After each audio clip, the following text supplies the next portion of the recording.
Breaking news. Get ready, because the political temperature in the Philippines just went from hot to scorching.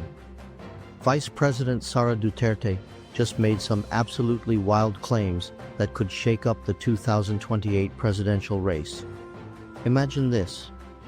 VP Sara, in an interview with Russian media, declared herself the frontrunner for the 2028 presidency. But here's the kicker. She believes there's a plot to eliminate her from the race. She's connecting the dots directly between the impeachment case filed against her and even the International Criminal Court's move to arrest her father, former President Rodrigo Duterte, to the upcoming 2028 elections.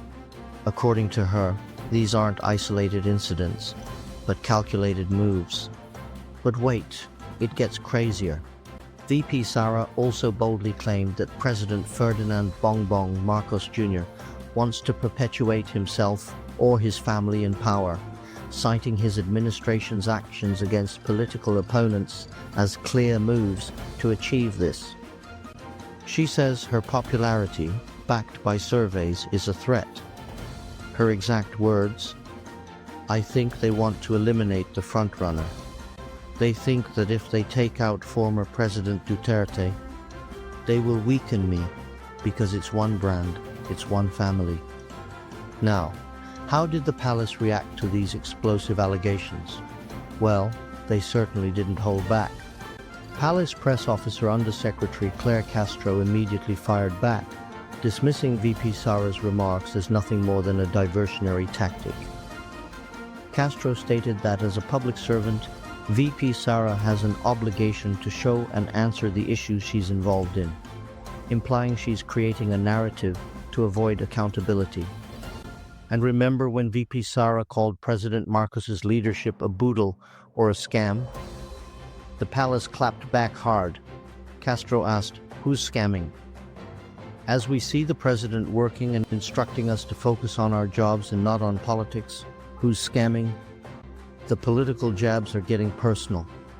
Here's the twist. Despite all this drama, VP Sara hasn't even decided if she's running for president in 2028. She's given herself a deadline, the fourth quarter of 2026, to make that monumental decision. Their relationship, once a strong alliance in the 2022 elections, has clearly turned sour. This all stems from House probes into the drug war under her father and the scrutiny over confidential funds in offices under her leadership. VP Sara maintains she has no ill feelings towards Marcos regarding the political persecution, as she calls it. But she does have problems with his performance as president and what she sees as violations of our fundamental law, our constitution, especially concerning the rendition of former President Duterte, which she views as an affront to Philippine sovereignty. The palace, of course, isn't backing down. Castro even suggested it would be VP Sara's loss if she regretted teaming up with Marcos in 2022, implying she needs to listen and check the records to truly understand the government's workings. So, what's really going on here? Is Vice President Sara truly facing a politically motivated plot to derail her 2028 ambitions?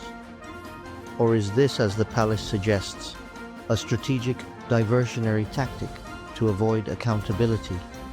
We want to hear from you. What are your thoughts on these explosive claims? Is this just political theater, or is there something bigger at play? Drop your opinions in the comments below.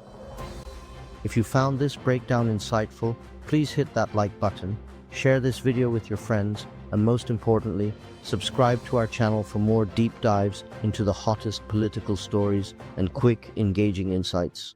Don't miss out.